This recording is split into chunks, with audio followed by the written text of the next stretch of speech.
মালয়েশিয়ায় কাজ করতে প্রস্তুত ২,০০০-এরও বেশি বাংলাদেশি কর্মী। সবকিছু ঠিক থাকলে চলতি মাসেই মালয়েশিয়ায় যাওয়া শুরু করবে বাংলাদেশি শ্রমিক।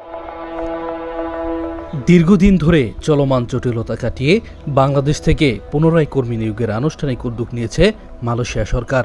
অবশেষে আজ ৪ বছর পর বাংলাদেশ থেকে নতুন করে মালয়েশিয়ায় কর্মী নিয়োগ শুরু হয়েছে। মালয়েশিয়ার ফরেন ওয়ার্কার সেন্ট্রালাইজড ম্যানেজমেন্ট সিস্টেমে বাংলাদেশের ২৫টি রিক্রুটিং এজেন্সির নাম সংযুক্ত করা হয়েছে। বায়োমেডিকেল সংক্রান্ত কার্যক্রম ও অন্যান্য টেকনিক্যাল প্রক্রিয়া দ্রুত শুরু করার প্রস্তুতি চলছে।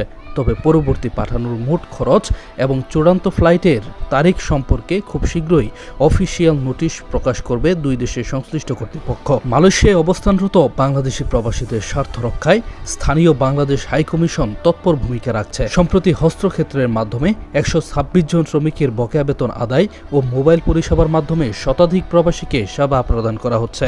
আমরা ইরানের লোক পাঠিয়েছি, সেখান থেকে আমরা ভিকটিমকে উদ্ধার করে এনেছি।